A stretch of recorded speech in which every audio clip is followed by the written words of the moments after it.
Brilliant from Foundation of Science and Technology, FCT, Government of Portugal towards his PhD research work. He is the recipient of Gauri Memorial Award in the year of 2009 for the best journal paper. Many of his papers adjusted as the best paper award at international IEEE conferences outside India. He is senior member of IEEE AING, life member of IETE and fellow IE India. He is very active IEEE volunteer. He is secretary in Bangalore section. He served as chair of IEEE Conference Bangalore chapter 2017 and 18, chair VTS Bangalore and student brand counselor of Amrita School of Engineering. It's a privilege to have eminent speaker for the second session of this 6-day STTP AI and 5G communication technology. I welcome you, sir, on the behalf of Purnima College of Engineering as the speaker of this session. Over to you, sir. Thank you very much. And I thank the organizer, Dr. Purnima, Dr. It's all the organizer, Garima. So thank you very much for giving me this opportunity. And before proceeding towards this, I just want to check audio and the PowerPoint that I'm displaying. Yes, your presentation is clearly visible and your voice is quite good quality, having good quality. Okay. Thank you very much. So thanks once again, all audience and the management of Purnima College of Engineering. Thank you very much for giving me this opportunity. So let us talk about, today we are going to discuss about 5G new radio. This is a standard from ITU IMT 2020. We call it as a radio interface technology. So I hope through this previous session, Professor Bimal Bhatia, he has talked about, given a brief introduction, specification, use cases. And also I know that many of you have previously attended. So I'm not surprised that no, you will not be knowing these details. But anyway, those who have missed might be good for them to understand and know a little bit more. To discuss about, we'll try to understand with some introduction, and then we'll see in our capabilities and then some of the technical details. So what is this 5G new radio? The 5G new radio is a completely new air interface, that is access technology. It is developed for 5G. It is a 3GPP standard from ITU IMT 2020. So currently rollout already in few countries. It is running release 15 and 16, 17 is under development. So with new features you will be seeing in 16 and also much new with the 17. But in this session, what we are going to discuss mostly about release 15 NR. So it is being developed from the ground up in order to support wide variety of services, devices and deployment that 5G will encompass and across diverse spectrum. But it is being built on the established technology to ensure forward and backward compatibility. So what does it mean? Many people in the beginning they say 5G it will be changed completely from our existing infrastructure or existing 4G. But it is not easy to change completely and immediately, because if you see the network provider, they have spent a lot of money in rolling out 4G, and it is still people are providing services in second, third tier of city, but not everywhere 4G. So even 4G is not everywhere. How can immediately 5G with different everything different can be considered, right? So that was a major challenge, and therefore, like we evolved from 2G, 3G to 4G, we had to evolve from 4G to 5G, and maybe not maybe it will be 5G will also have a stand-alone technology serving the community. But immediately or currently what you see, services are provided which has been evolved from LTE or 4G existing. So that is why it says no, it must be forward and backward compatible. So if you see diverse services, right? So you must have seen several times, and most of the people will talk about this triangular picture. That three broader area where 5G is going to focus and give us services is enhanced mobile broadband, EMBB. What is that? This means that wherever we are, broadband we are getting, right? Broadband you are getting in office also, broadband you are getting at home also. But the question is whether we are getting broadband when we are mobile, and when we are mobile with 100 plus miles per kilometer, or when we are mobile with bullet train. So those are the question. So it is expected that 5G is going to serve you. It means wherever you are. It means very high data rate we can keep in our pocket and purse wherever we are. That is the meaning of EMBB, right? And then you see a massive connectivity.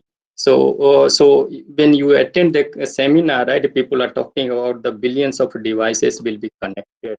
And you can see today in your own house, in the offices, you see that how many sensors and sensors people are putting it, and making their home smart, making their apartment smart, making their city smart, and so on.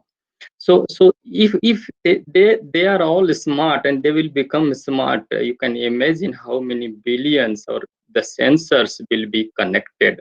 The question is whether this 4G or current existing system support or will support that connectivity.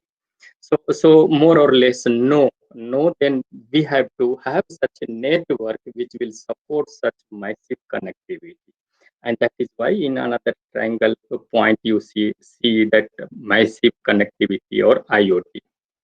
Other third angle that you will see is URLC, that is low latency and very high reliability. So that is a mission period. There are applications, many applications where we cannot tolerate a delay. The latency has to be very small. And at the same time, there are applications where we require very high reliability of services. So the question is whether the current existing systems support that. LTE. So if you see in LTE, we have a delay of 10 millisecond and above, but this is not sufficient. So 5G says that if we have a target of around 1 millisecond, hopefully we should be able to do it. So the low latency, it means latency is reachable to around as low as 1 millisecond. So these are three different, and there are a lot of services around this triangle. We will see a little bit later on. However, in the coming session, I think you have focused this session on the use cases and so on, where the speaker will tell more about that. Now, why I'm saying this, because here you say that NR is developed, right, to support wide variety of services. So therefore, we have to understand that how NR is going to support this wide variety of services, right, and the spectrum. So that is what I would like to highlight before going to NR, right? That is the reason. Then diverse spectrum. So spectrum wise, if you see, we have a low band spectrum sub 1 gigahertz, for example, LTE or your 3G or 4G network, we have 600, 700 megahertz, 1800, 1900 megahertz, right? So all these frequency bands are operated, right? So low band, so it will be there as well, right? So in below 1 gigahertz. Similarly, a mid band, we call it as a sub 6 gigahertz. So 3.5 and 4.6 and so on. So below 6 gigahertz band also, there is we have the NR, or NR supposed to support this frequency spectrum. At the same time, because something we require, which is very difficult to be delivered by either low band or mid band. and therefore we have to go much higher frequency, and therefore we are nearing this millimeter wave. Millimeter wave, in fact, if you see nomenclature, it starts from 30 gigahertz. But okay, fine. Near to that, we have 24, 26, 28 gigahertz. So the millimeter wave. So you can see that NR should support this wide band of spectrum, right? Starting from sub 1 gigahertz, and then sub 6 gigahertz, and then millimeter wave. Then you have diverse deployment. Right? We will see later on that a deployment also can be different, right? That sense dual connectivity you can have deployment where stand alone NR can work, and also we have deployment where NR plus LTE both together they can be deployed. So in fact, that is the best solution today we have, that on existing LTE network, you can add on 5G NR, and that is being deployed slowly. We call it as non-stand-alone deployment or architecture. Right? So these are different, which 5G promises us to give us, and we will see that how NR is going to support in this case. Before going to that, if you look at and try to compare the architecture or evolution, what is the difference we have between 4G and 5G? So if you see, for example, here, yeah. So in the 4G is said to be a centralized architecture, right? Centralized architecture. So you can see that, of course, edge we are using edge, but not for the number of applications and different services, right? So most of the things happens with the help of EPC core. But in 5G case, you have the edge which is very close, right, as a multi-access, and there are slices, right? SDN and MINO, BNF, it has become foundation for 5G architecture, whereas the enhancement was done, experimented from the 4G network, but it was not a massive part that 5G will definitely have 4G will definitely require. But in the case of 5G, it became it is a necessary, and it become foundation for that. So network slicing, it enables varieties of services and use cases, right? Then you have multi-access, non-3GPP, many different spectrums and so on. That all can be part of supported by 5G network.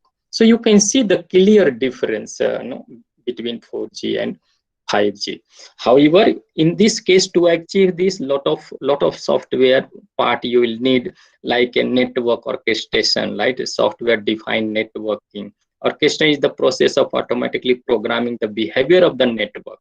So you can say that complete behavior and the operational part can be made flexible and programmable.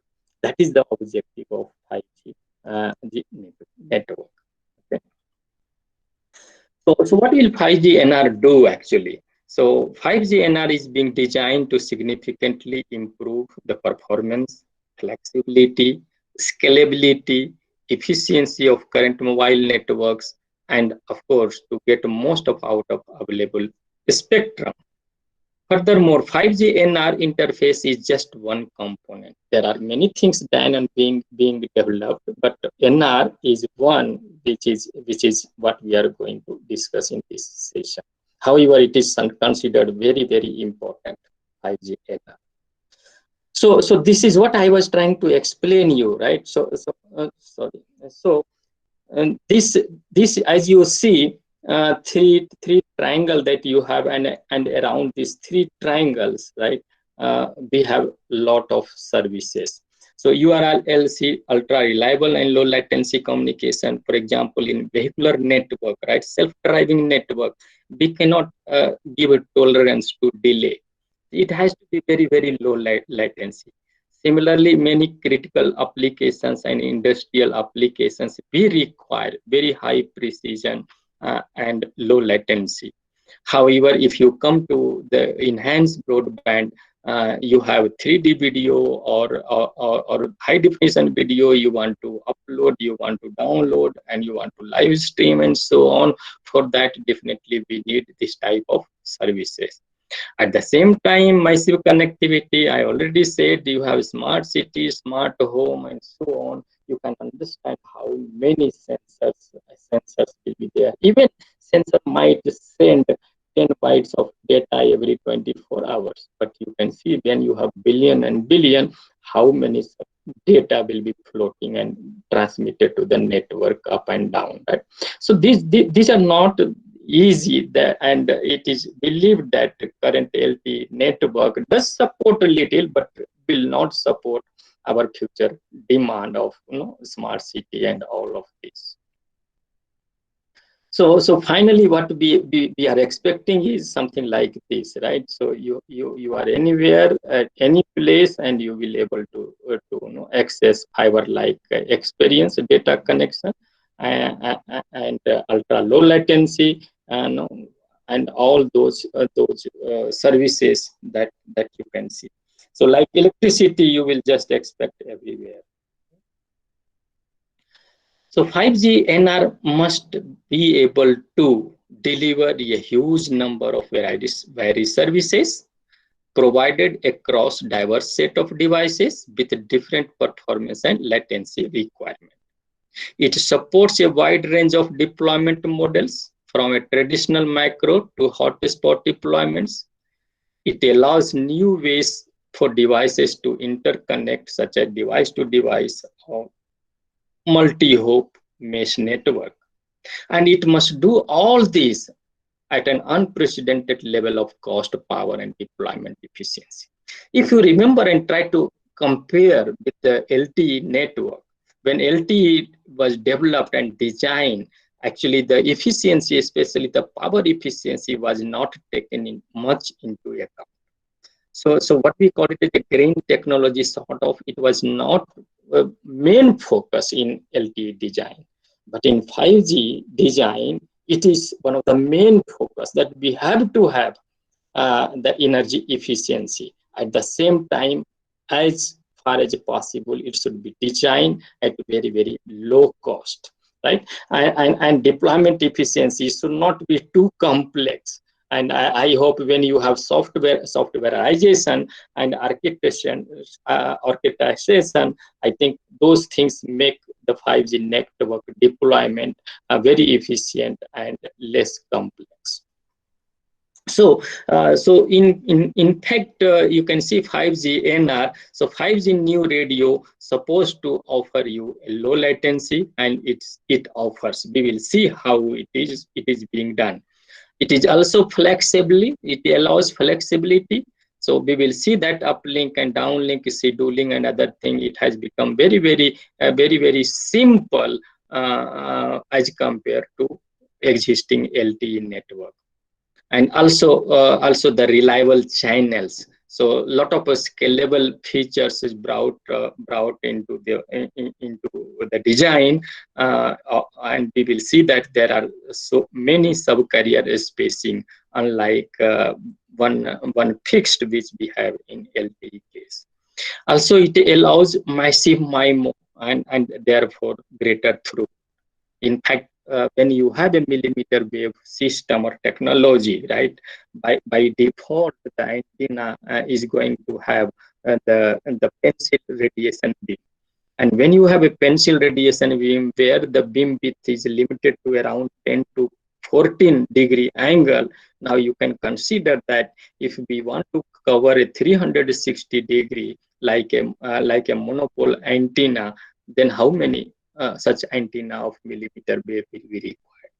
And it is not that 10 degree as a horizontal and 10 degree in azimuth, for example. So this means that for each floor, outside, if you keep on near to the floor, then one floor in azimuth direction it can be covered. Then alternate floor will require another base station of millimeter wave, right? So with the when we use millimeter wave technology, something it becomes inherent characteristic. It calls for that massive MIMO. Without massive MIMO, we will not able to achieve that, and therefore high throughput enablers. So some of the key feature, if you see for the 5G new radio, so as we have seen already, uses of sub 6 gigahertz and millimeter wave spectrum. With this, you can increase even 1,000 times of the capacity, right? You know already by reducing the cell size, the network capacity can be increased. And then you have a millimeter wave, right? Millimeter wave where the range, communication range is around 30 to 40 or 50 meters. Now this means that every 50 or 30 meters, we will need to have a base band. And I mean millimeter wave base station. So definitely this is much smaller cell size, and therefore the capacity will be increased. User equipment agnostic massive MIMO and beam forming. So when you have multiple or array of antenna, right, a massive array of antenna, definitely it calls for another technology to work on, which is beam forming, right? So how are you going to, which are the antenna you want to tune and for what application, depending upon the user location and requirement and so on.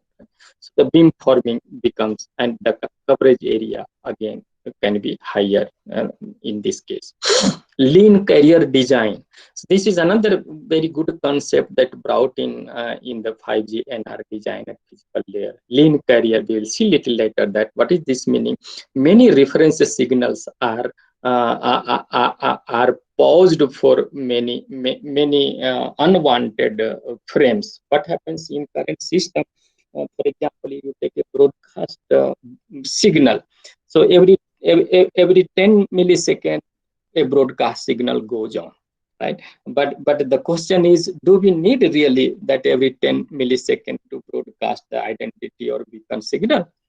Maybe, may not be. So here, in this case of 5G NR, it is ensured that no, we can forget, we can give more interval of this such type of reference signal.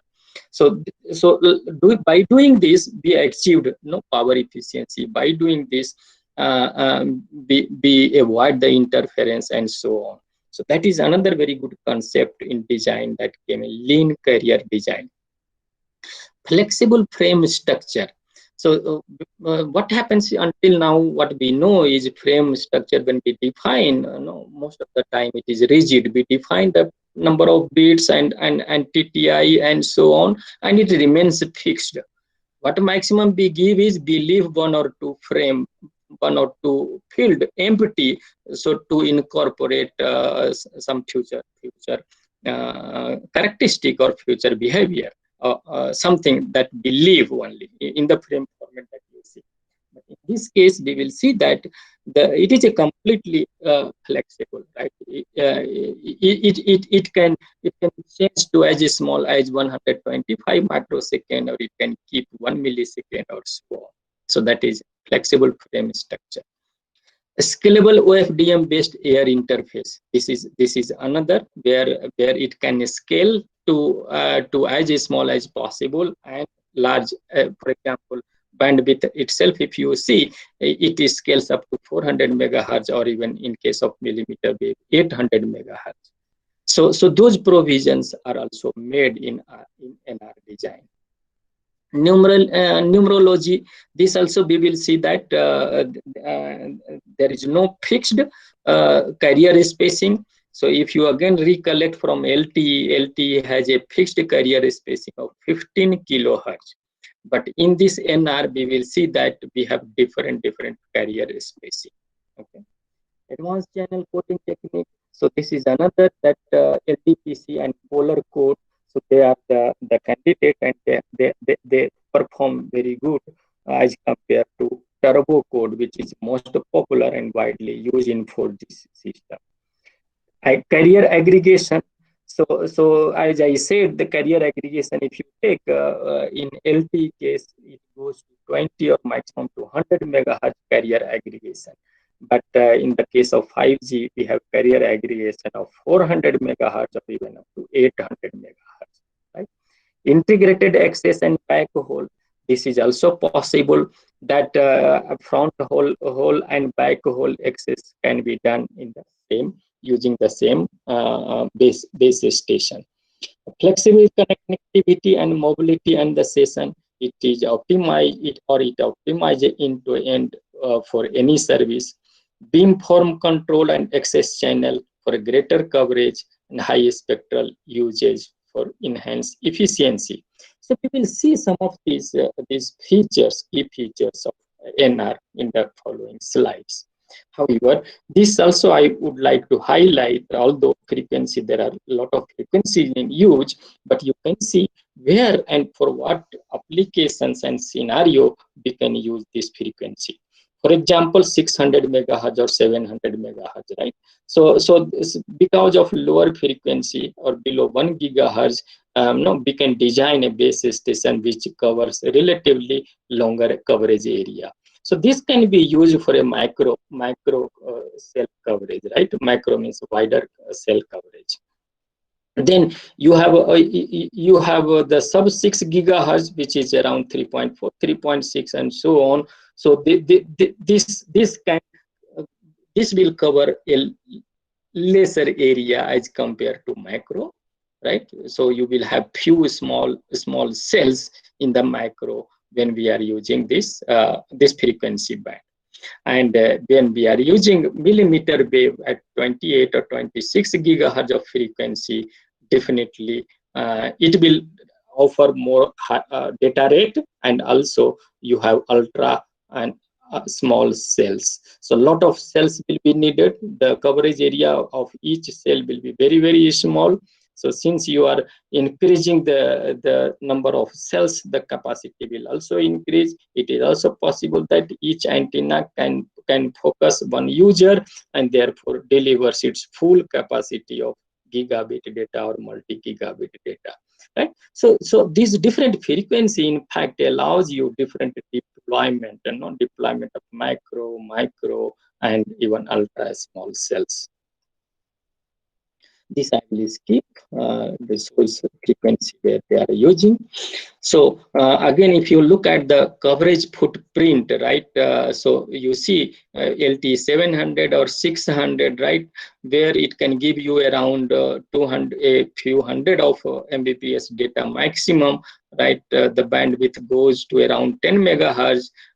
But okay, because small data rate and coverage area, we would like to use certain applications, for example, IoT and wider coverage, right? So if we are using this, we can go for, we can see that what application it serves.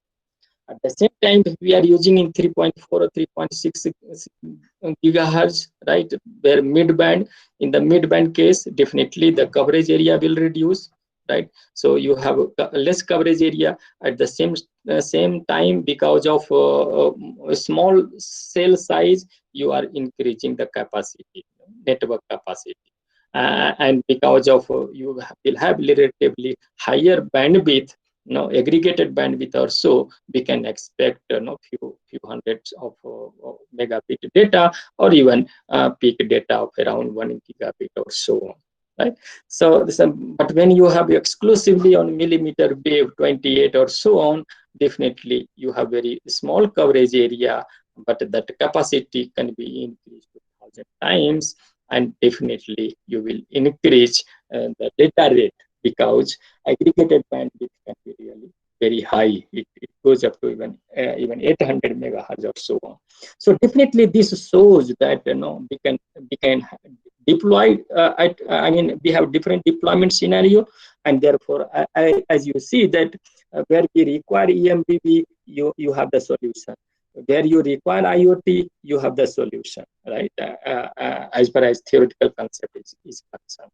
But finally, it comes first concept theory and then only deployment, right? So if we have a theory which can be proved, and tomorrow it will be deployable.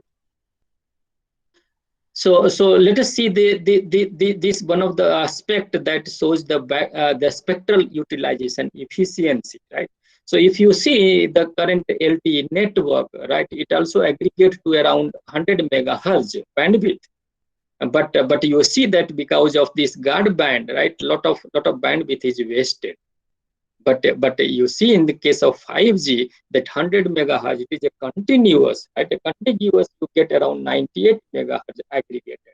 So you leave only a small part of the left side and small part of right side, which is unused, you can say efficiently we do not utilize. But as compared to LTE, definitely the efficiency is much higher. Right? So wideband 5G carrier is more efficient than multi-carrier LTE system. Then this I was telling you these features, right? Lean design, lean carrier design. So you see how if you compare with the LTE. So this is, for example, LTE network. I mean, some reference signal is shown. So you see here the dark blue, it is a primary synchronization signal. So primary synchronization signal. Then you have secondary synchronization signal. So with each primary, you can see that you have a secondary synchronization signal as well. You have a broadcast channel. So red, you can see that it is a broadcast channel. And then LTE cell reference signal. So the LTE cell reference signal. Now cell specific reference signal.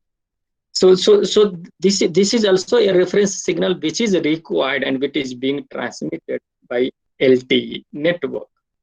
Right? And cell specific reference signal is transmitted every 4 milliseconds. Every 4 milliseconds it is transmitted. If you talk about this synchronization, every 5 milliseconds synchronization signal is transmitted in LTE network. And broadcast like a beacon signal, I'm here, I'm here, I'm here, sending its own identity plus some more signal. This is sent every 10 milliseconds in LTE network. But this concept of lean design, lean carrier design in 5G network, you see the difference. What it is? No cell specific reference is used. So number one, you save this, right? You don't transmit cell specific reference signal every 4 milliseconds. That is one. Synchronization, of course, it is required, but it is sent every 20 milliseconds. In the LTE case, every 5 milliseconds we are sending. But in 5G, we are going to send this NR 20 milliseconds. Broadcast also every 20 milliseconds. Whereas in LTE case, broadcast signal is sent every 10 milliseconds. Right? So this 5G enables advanced base station power saving. So one thing is you are utilizing efficiently, and second is when you are not transmitting, much of the power is saved. Right? So this concept is actually known as lean carrier design. Now, if you look at the roadmap around 3GPP IMT 2020 beyond the roadmap, so release 15, this is what it has been already rolled out in many countries. However, the ITU is yet to define and bring it in the as an official documentation for this. Maybe by December meeting, it will come out, or maximum in February. So, but this is what NR already developed, and people and different organization and company, they have developed different technology, and they submitted it to ITU for evaluation. And there are different evaluation party who evaluated and justifying whether the claimed technology suitable for this 5G IMT 2020 or not. Right? So that process is still going on. However, the development of 16 and 17 is already in the process, right? So as you see, so even the concept of private network, Nokia is working at very length, designing and promoting a private network, LTE private network. Right. So release 16 will see some of the more features like industrial IoT, private network in more features, and also 5G NR, which will support car to or vehicle to X infrastructure. Similarly, 17 will have some more features, including integrated access of back hole and front hole, shared spectrum, unlicensed and licensed, and of course those features which we have either in 15 and 16 will continue. So these are some of this. So we are here currently, right? I think we are much beyond that. Only thing ITU officially should announce the specifications of this IMT 2020 and this release 15. But otherwise, technically, it is available for company. They have already designed. They are designing based upon expectation that these are expected. Okay. So let us look at those features that we discuss a little bit more detail on NR part. So release 15 specification, some of the technology that we see is scalable OFDM, flexible slot based framework, advanced channel coding, massive MIMO, and of course millimeter wave. So these are actually major technology apart from of course SDN, NFV, and slicing. But these are major on which, so you can say that this technology actually set the foundation for bringing SDN, NFV, slicing, and comp and cloud run and so on, right? So this is necessary to understand, and that is why you can understand the importance of NR. Okay. So let us see this. The core 5G NR design encompasses three foundational elements: optimized OFDM based waveform and multiple access. So maybe if you are familiar, if you know maybe one simple form we know OFDM, which is of course very widely and established technology along with MIMO. So we know this, but there are variants of OFDM also talked about and used in 5G NR. We will see that. So OFDM waveform are used by both LTE and Wi-Fi, which is established technology, right? And they will optimize with more advanced capability to deliver high performance at low complexity, support diverse spectrum bands and so on.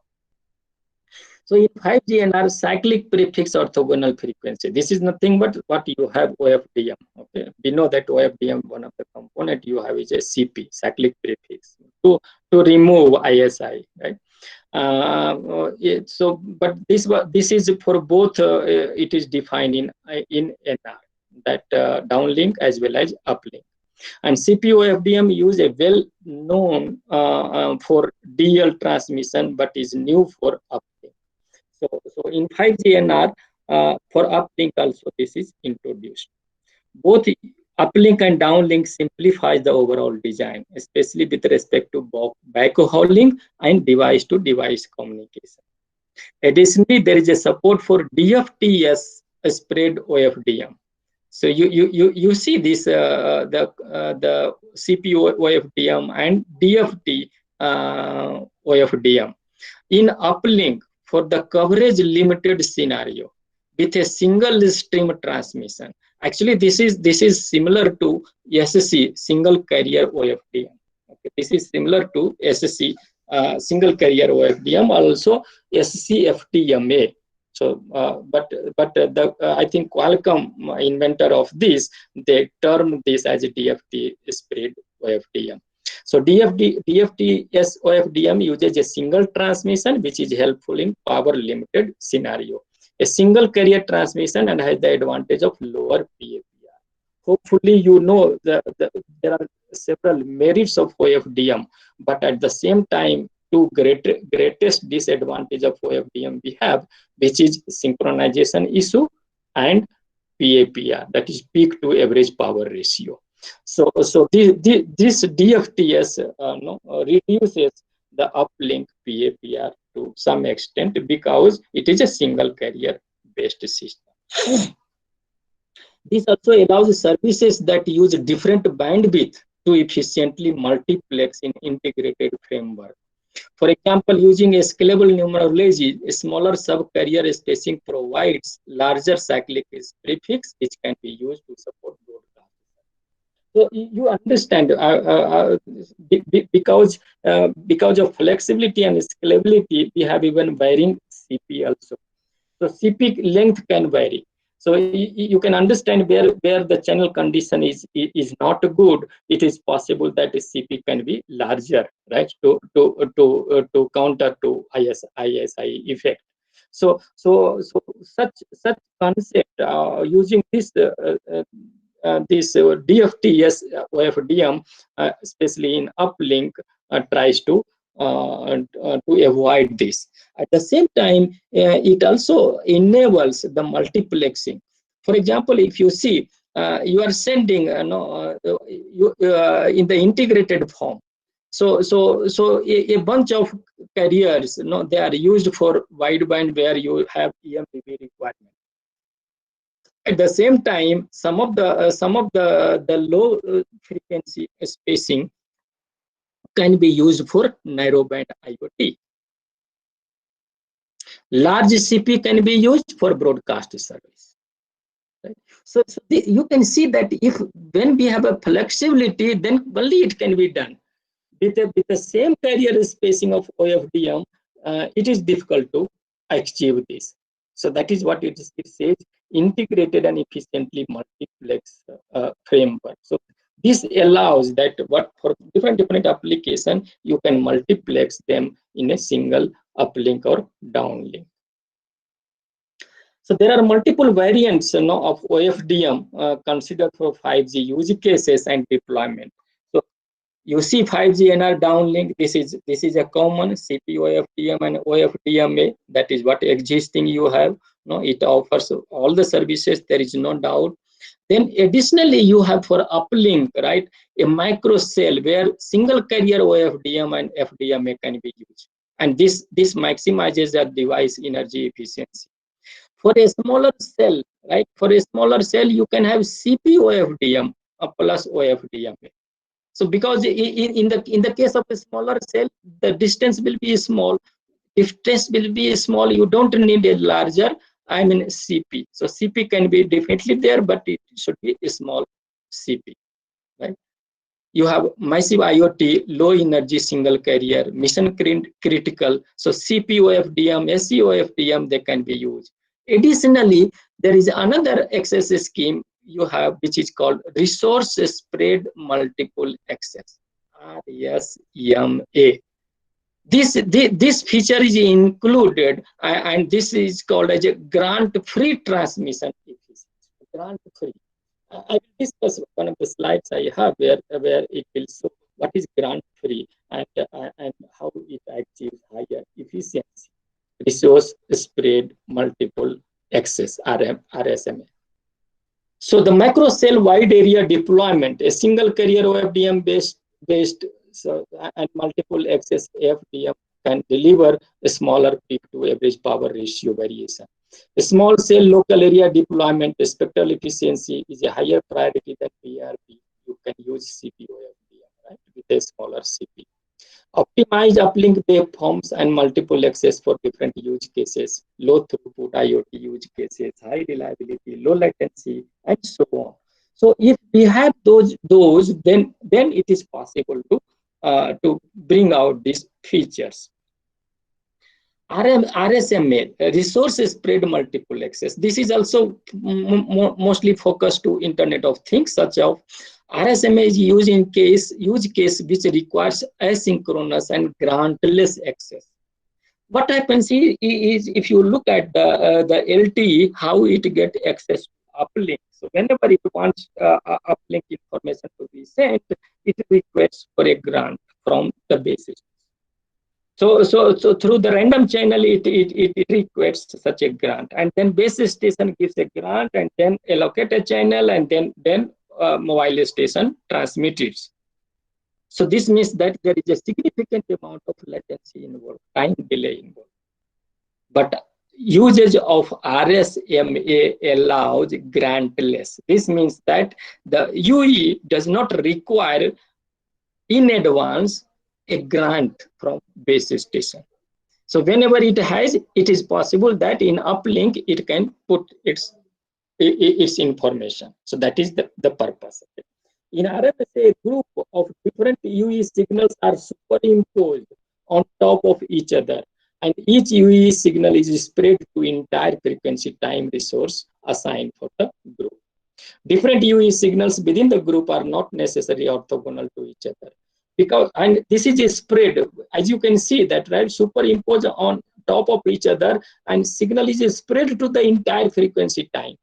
So when signal is spread over the entire spectrum of frequency and time, the ongoing signal in uplink, it will look like a noise, or the signal value will be lesser than the noise, right? So that is another features you have. This means the interference at the base station might be reduced. So base station does not have to work so effectively, right, to reduce the interference.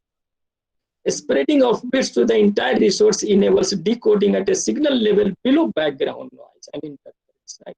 So because of this feature, this is also obtained. A common flexible framework to enable efficient multiplexing. It will enable lower latency as well as scalability. Advanced wireless technology to deliver the new levels of performance and so on.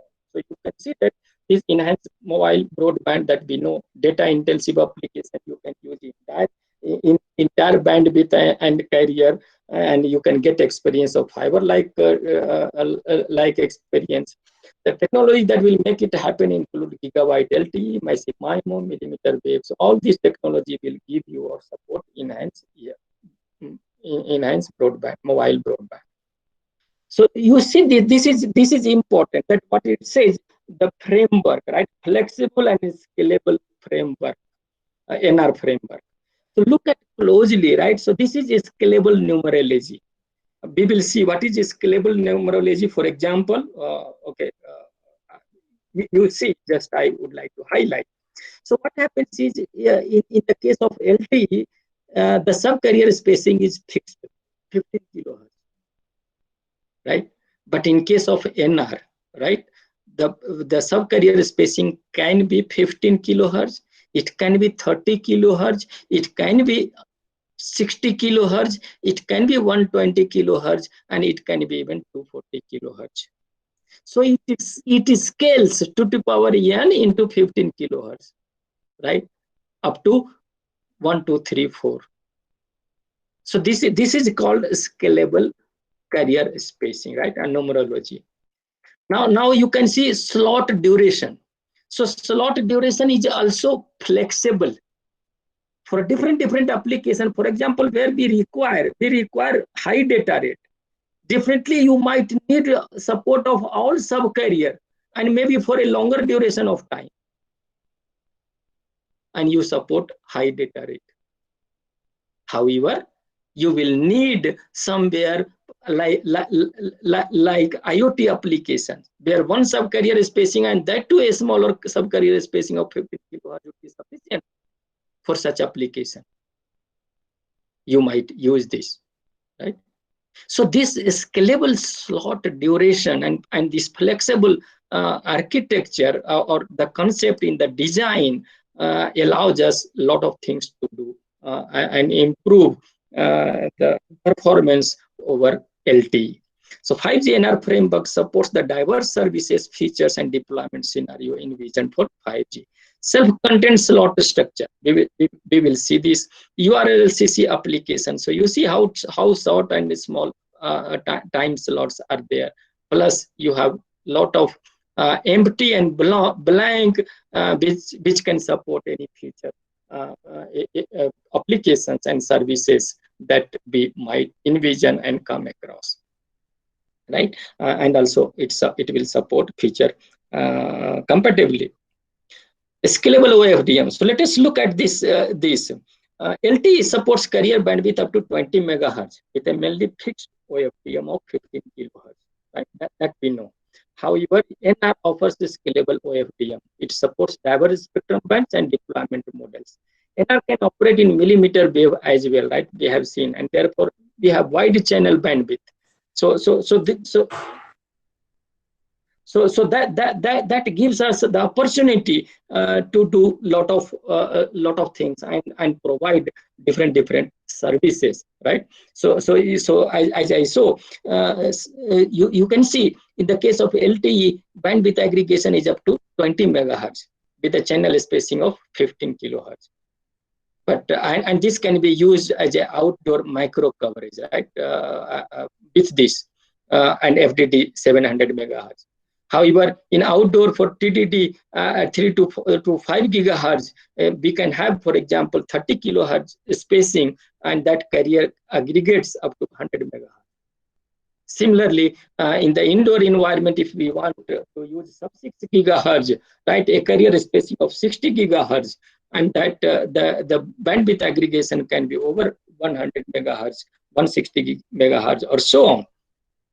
And if we have a millimeter wave, for example, carrier spacing can be 120 kilohertz each, right? And therefore, carrier can aggregate up to 400 megahertz or 800 megahertz. So this provision is made in NR, 5G NR. Okay? And when we have such a flexibility, what happens? The cyclic prefix can vary, right? So you can see cyclic prefix from 4.69 microsecond to 2.3 microsecond, 1.1 microsecond, and so on. So cyclic prefix can change scale, right? OFDM symbol including CP. Of course, when CP changes, OFDM symbol time changes, both timing will change. A number of OFDM symbols per slot, that also can vary. A slot duration that can also vary because of this variation in the complete frame. So you see TTI, time interval, right, of between transmission. So you can see, for example, for this 15 kilohertz, for 15 kilohertz, you have the symbol, OFDM symbol, which is 14 slots length. So slot is 14 OFDM symbols, right? However, when you have 30 kilohertz of carrier spacing, we can have 4 of them. When we have 60 kilohertz, we can have 7 of them, and when we have 120. So what you can see is the slot duration, right? Slot duration changes and it becomes smaller. This smaller slot duration allows us to use for different kind of services where we require low latency, where we require very high reliability, right? So from here we can see that this is how those services are supported. A scalable numerology enables scalable slot duration to optimize for different service level, throughput, latency, and reliability. Larger subcarrier spacing at higher frequency also helps with the robustness of the waveform. LTE supports a fixed TTI of 1 millisecond, but you can see then in 5G NR, it supports varying TTI. So the design target for one-time transmission latency is around 8 times shorter than this, right? 8 times shorter.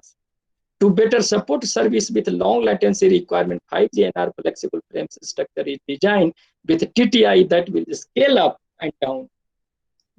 So this TTI becomes variable, right? And because of that, we can optimize services that is defined.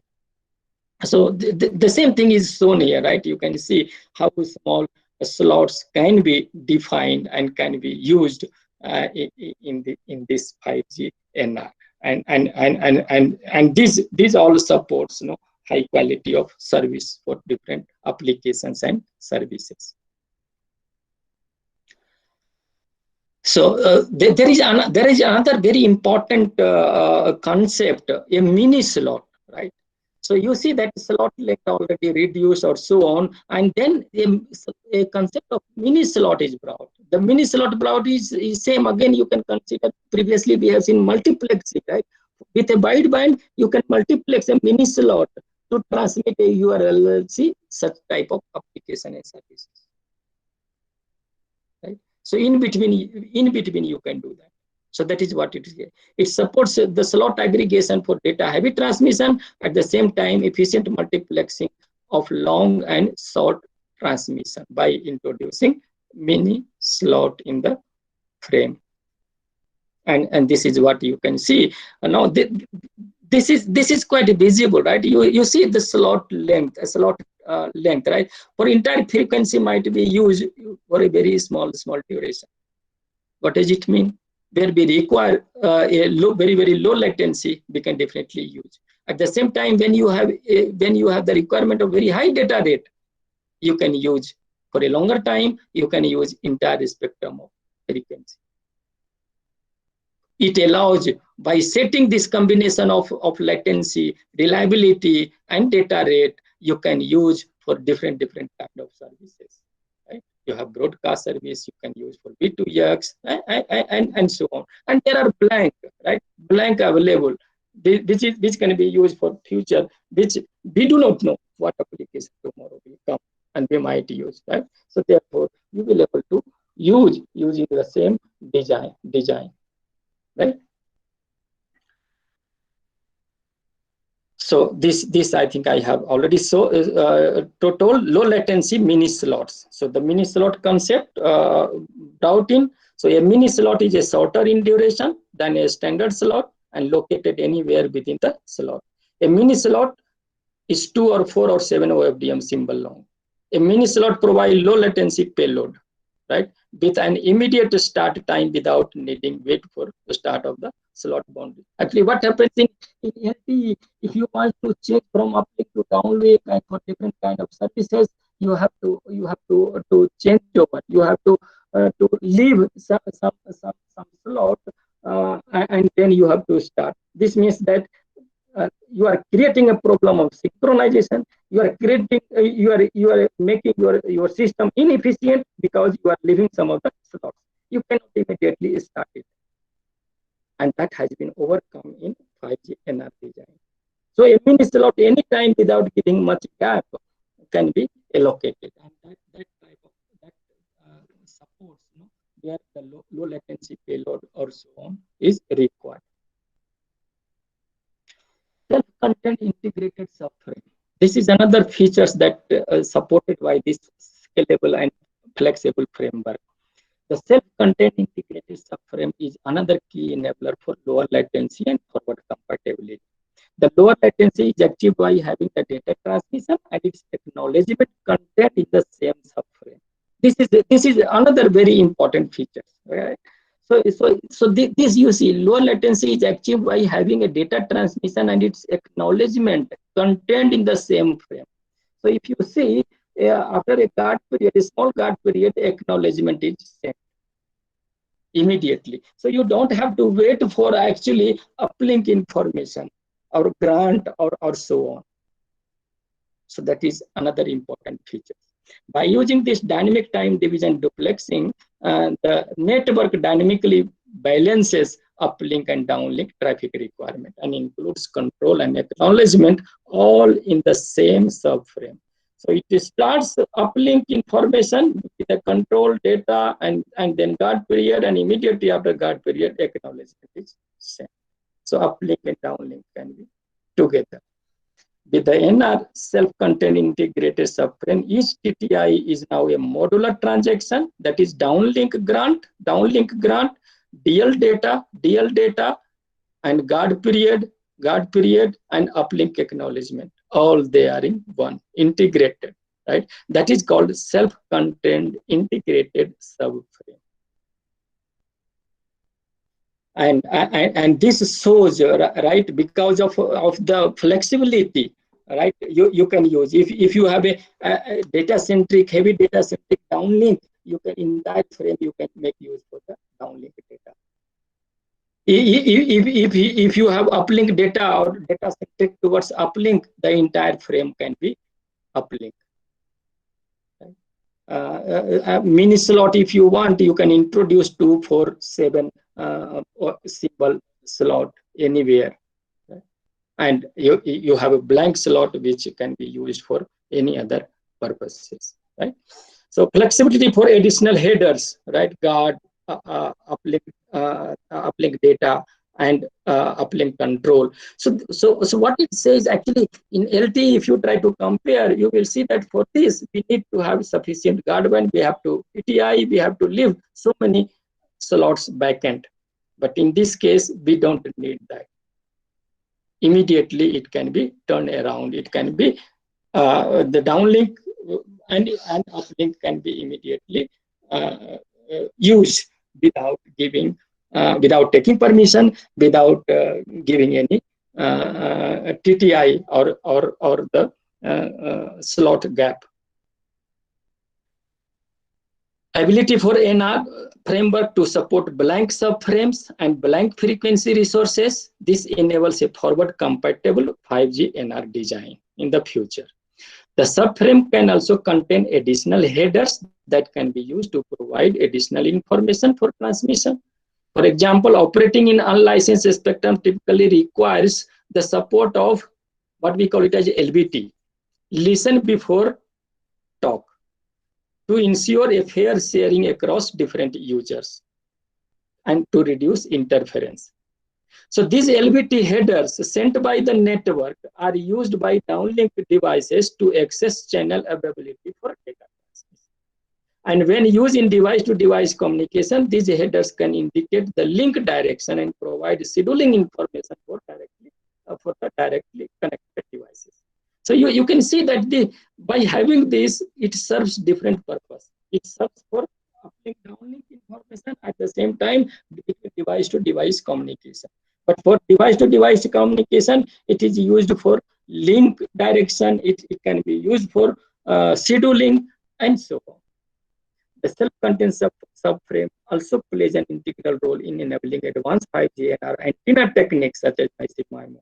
In the downlink, in order to transmit the cell to more efficiently direct RF energy, link quality and beam forming can also be adjusted. Okay. So this shows immediate turnover, right? So and also you can see in the case of FDD, right, uplink control. So completely you have same control, right? UL data and UL control. So it is where data centric towards uplink you can have. You don't need actually different controls.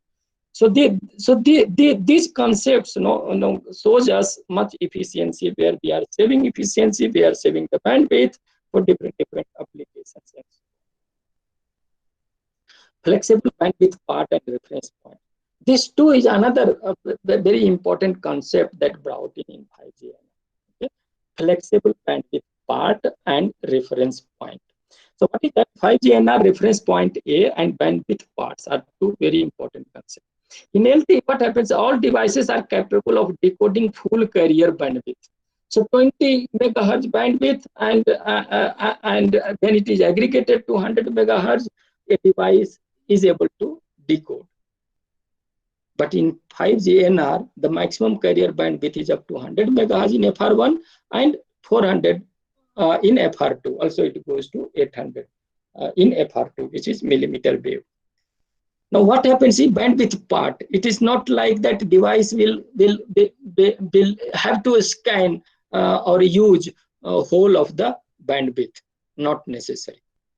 So in 5G NR, the bandwidth parts where the carrier is subdivided for different purposes.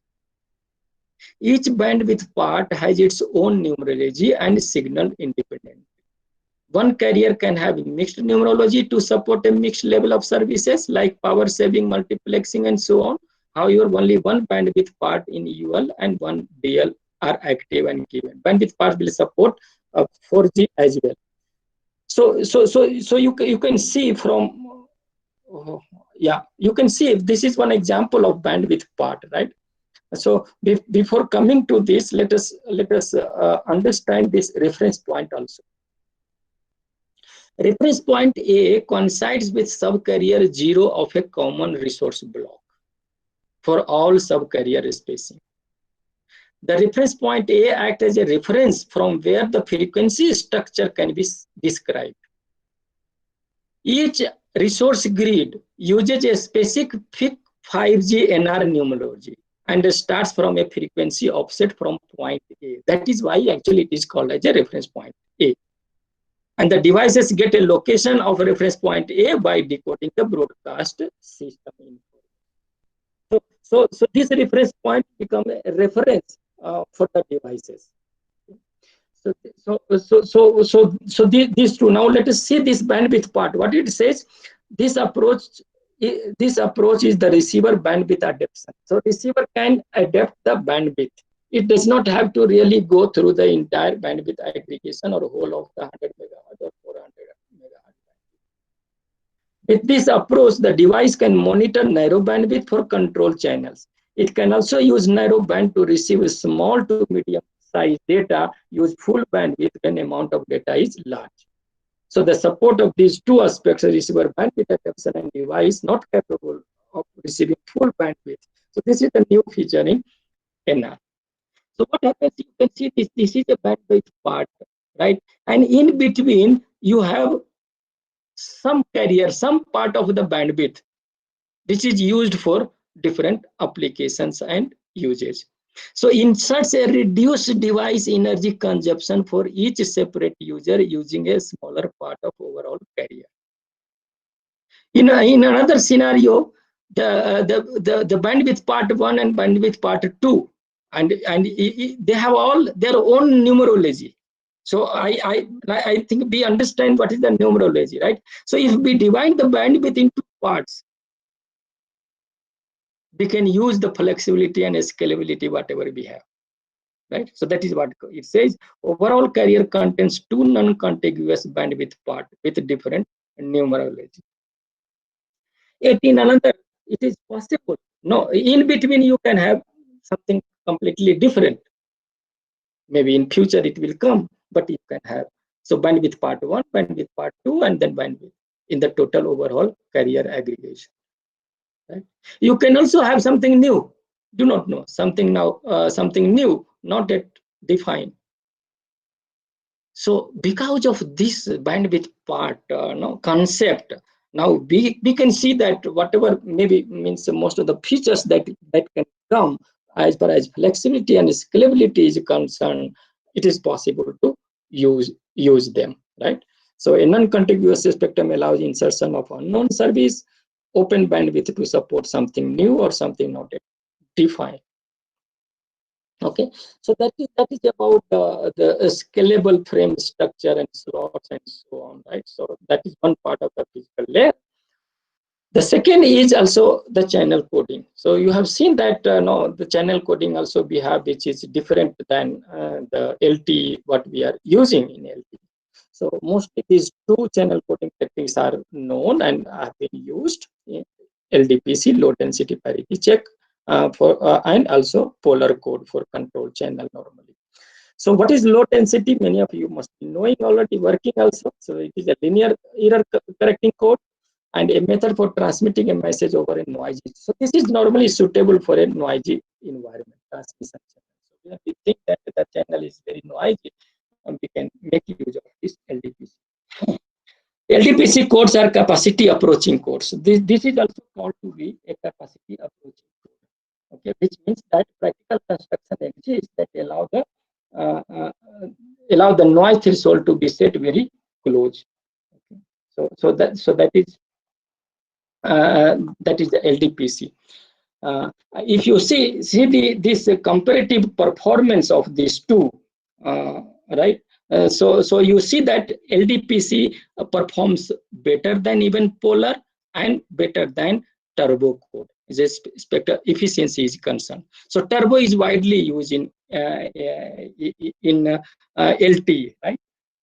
So that is that you can see that with this we are this LDPC and polar is a better choice, and that is why it is accepted for release 50. Similarly, polar code, if you see, so polar codes are unique in the way they split the channel into good or bad channels. So you may be knowing that it first I try to identify which part is a reliable channel, which part is unreliable channel, and then divide them into let's say K channel is the reliable, rest of the channels are unreliable, and then they assign the code, and that iterative process continues, right? That iterative concept. So normally it says it works better for large blocks. So this is also a capacity achieving code. And there are different formats of this polar code. One of them is called as a CRC added CA polar code. And the CA polar code is nothing but the polar code, and before you use the interleaver, like you have turbo code. In the turbo code, you see that we are using controller coder. Before that, we are using interleaver and so on.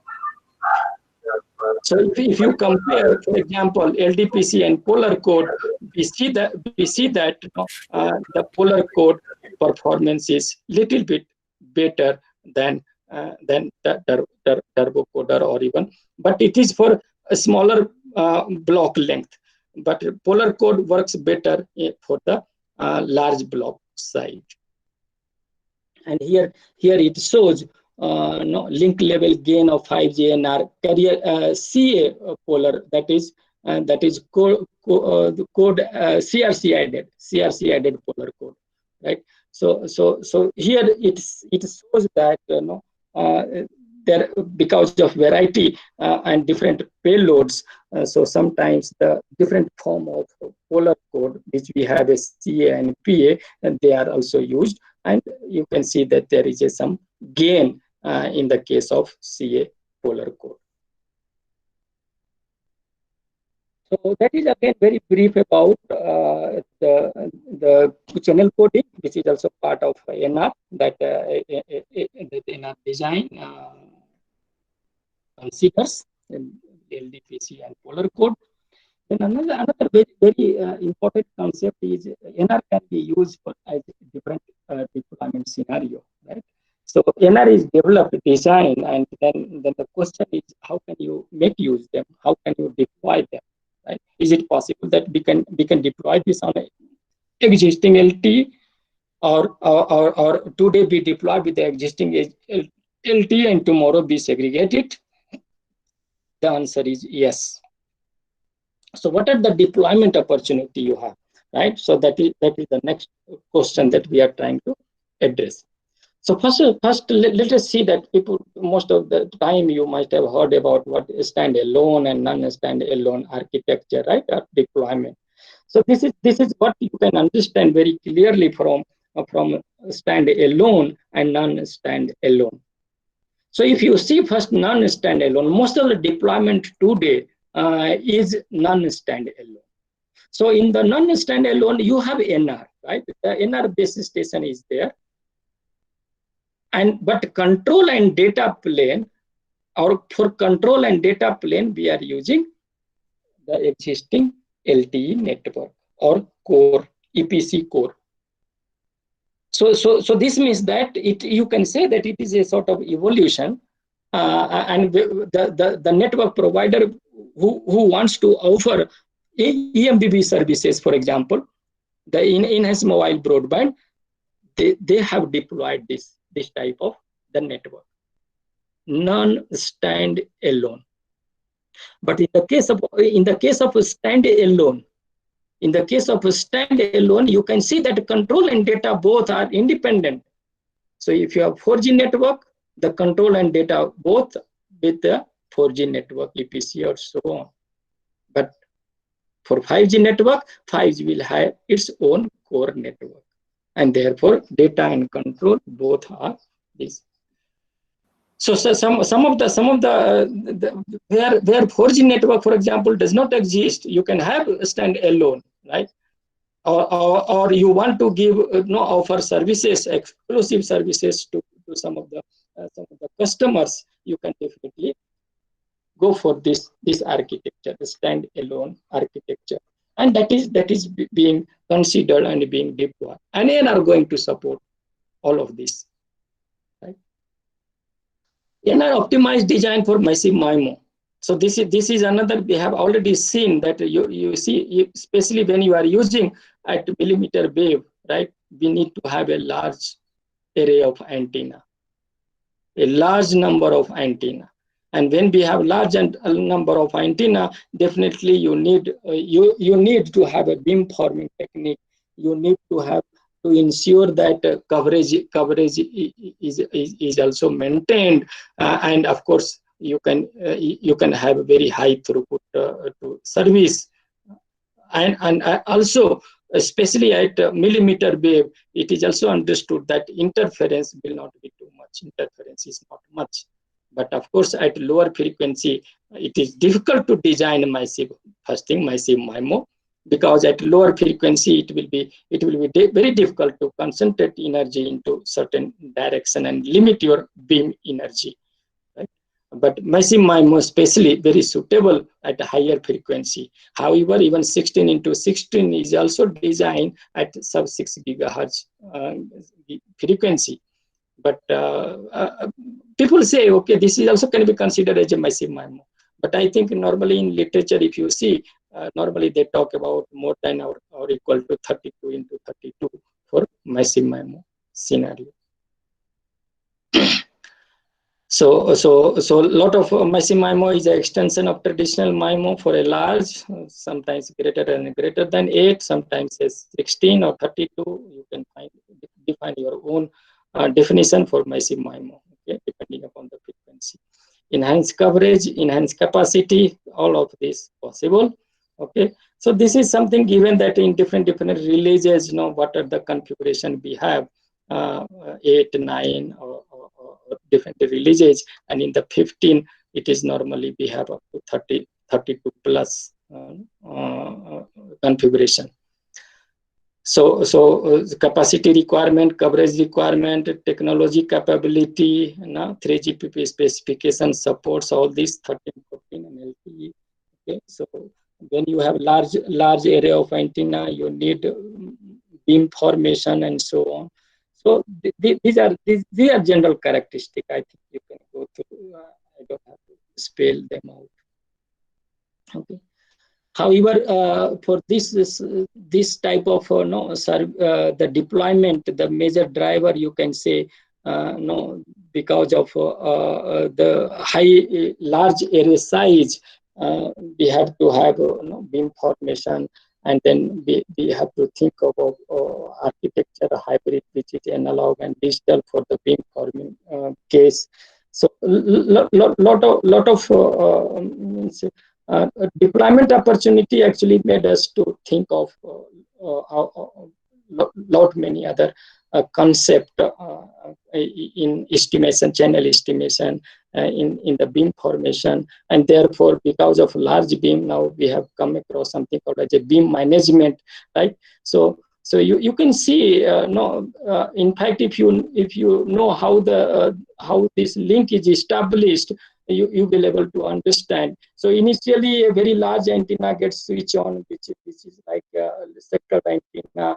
It scans throughout a larger area. Then mobile station also tries to see. Then they try to see which sector we are getting more. Then they switch on smaller beams, and from the base station, this mobile station also they align to the beam which gives us highest energy, and in this process finally the two beams are aligned. And not only that, there will be a secondary beam, there will be a standby beam. They also continue having the link with the mobile station. So when you have such a things, at a time a mobile station is covered with a multiple beam, and then we require something very stringent and another requirement, what we call it as a beam management, and so on. So different code books for different concepts are stored and kept it. So this is all the procedure that you can see in the beam forming and beam management.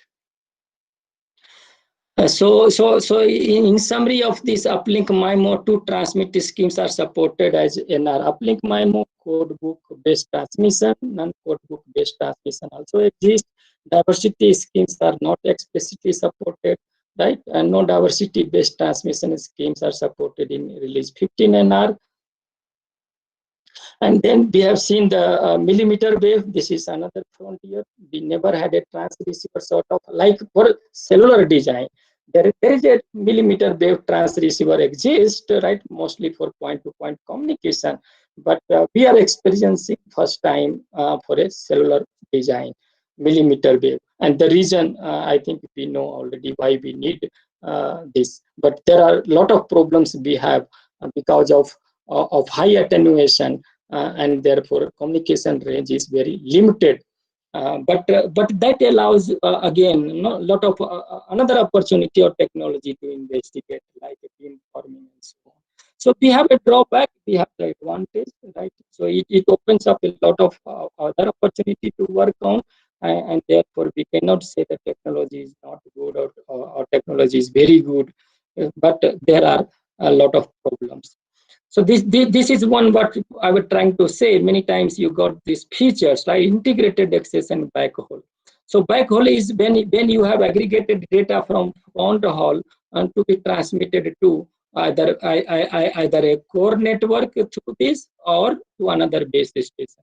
So you can see that a part of the spectrum can be used as a backhaul, and simultaneously it can work as a front haul.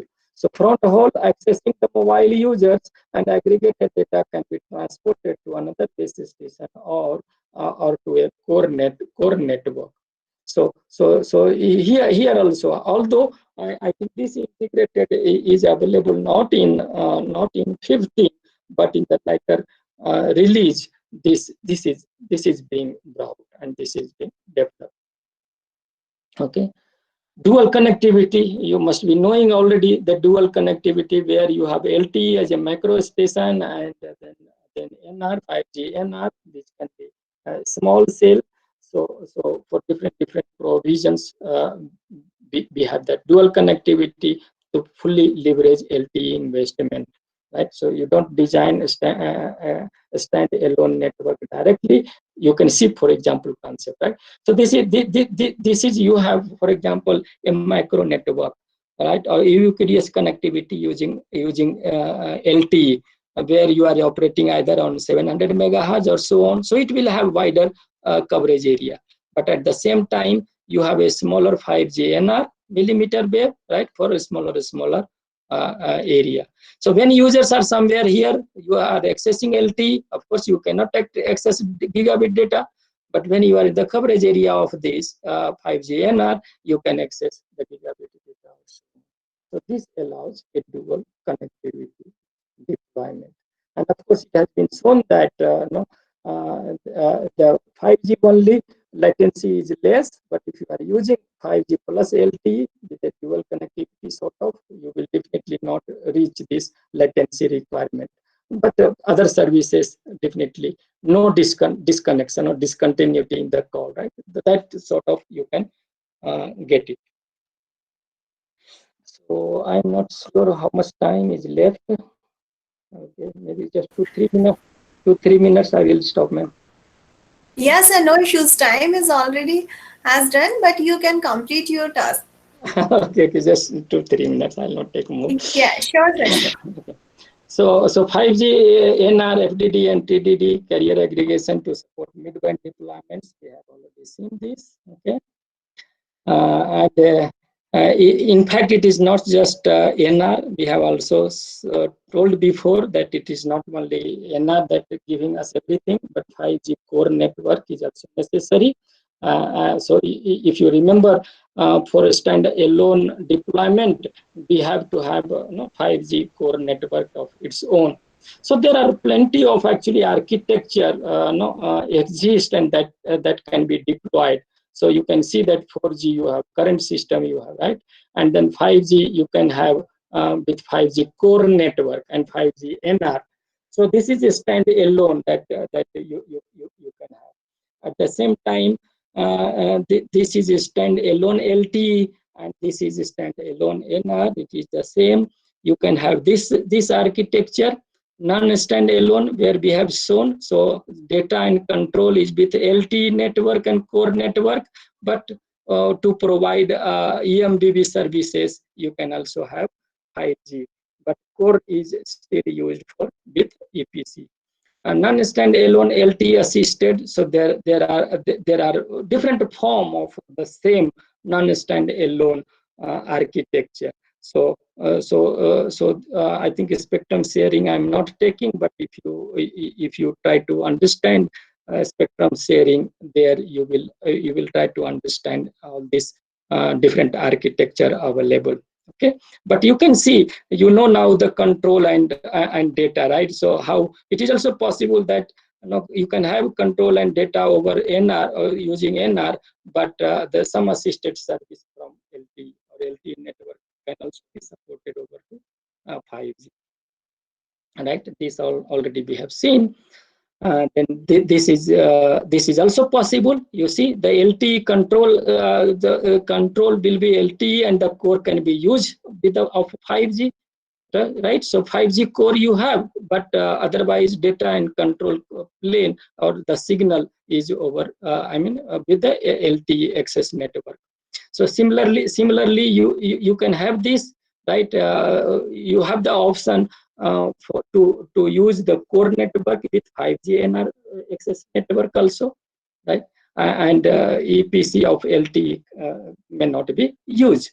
So based upon this different combination of technology and architecture, we can design and network. They have the freedom to use this. It will be just software, mostly the software upgrade, software changes, right? If you have both NR and LTE, and NR core network and LTE core network.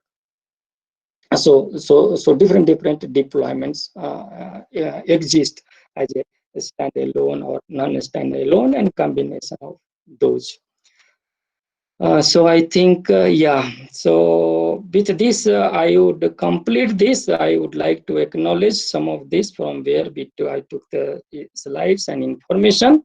So in summary, NR offers the end user the many design changes as compared to existing system for LTE, like scalability, flexibility framework, and numerology, right? And all those you know for what, right? We require a number of services. We have a number of deployment opportunities and scenarios to cater for them. We need such type of design. Enormous bandwidth is available, and therefore definitely we can get it is said that 5G will provide you per user gigabit data, and it is possible. For example, if you are in millimeter wave scenario, right, and a network, millimeter wave, you have a lot of antennas, and when you have a lot of antennas, it means each antenna can focus one user, and when one antenna focus exclusively you, it means all the data, all the spectrum it can share. Therefore, gigabit data is not a problem. So each user can be offered because of bandwidth availability and antennas. Massive MIMO and beamforming, low interference between users, even at a higher user density, and therefore user experience will be better. Massive IoT feasibility, you have seen that it allows a lot of connections, connectivity with network edge computing and network slicing, tailoring. Of course, we have not discussed, but these are all possibility, because the foundation for all this technology is the scalability and flexible framework, OFDM framework, right? So low latency, therefore instant response, and can be used for varieties of services like vehicular network, factory automation, telesurgery, and gaming, and so on, many real-time applications. So I think it is like a one-way communication. So I must thank you for your patience listening. If you have any question, I'm open to. Thank you very much. Thank you very much, sir, for the informative session. Thank you. Participants, please put your queries in the chat box. Sir is here for your queries. Thank you, Naveen sir. Thank you, man. Thank you very much. Really, your session is wonderful.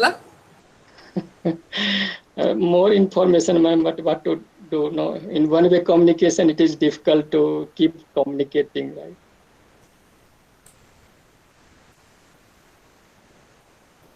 Sir, one participant has posted. You can see the chat box, sir. Yeah, I can see. Let me go through.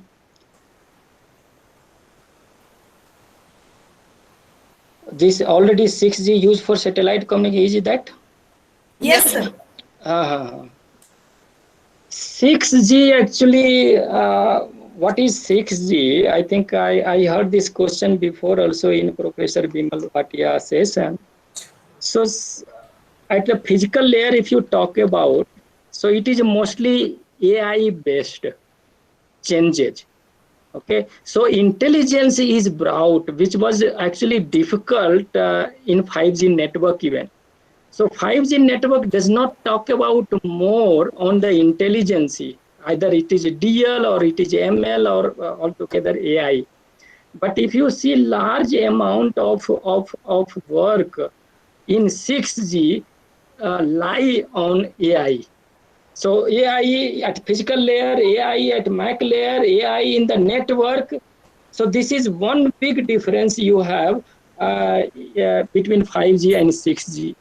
So 6G, it is used for satellite communication. I do not know for what application and how are you saying it is a 6G, because satellite of communication, of course, it is a cellular also today.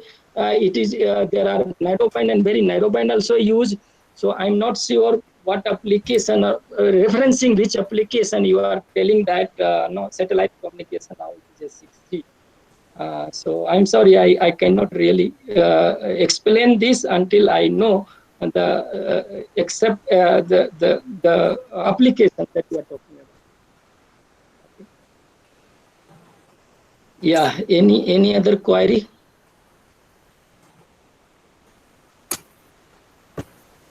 Dear all, if you have any more queries, please post your queries in the chat box or unmute yourself and ask the queries directly from the sir. And also I have put my this email ID at any more moment of time. If you come across any problem, any question, any query, you are most welcome. Just a mail stating that you have attended this this webinar or workshop, and therefore you have question. Okay, even if you don't say not a problem, I will be happy to answer any query.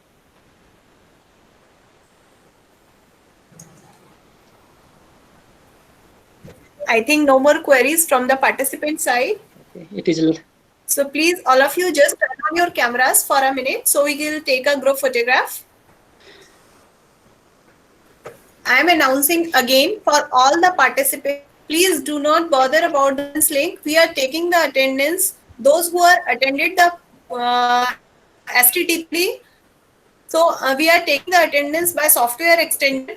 There is no feedback link individually for each session. Post a feedback link in the end of the STTP. And the attendance manually, you just attend the sessions and we'll the attendance according to the present in particular session of the STTP. Thank you very much. Thank you so much, sir, Naveen sir, for the wonderful session. The session was really very informative. Thank you, ma'am. Thank you. Have a good day. Bye. Bye to all.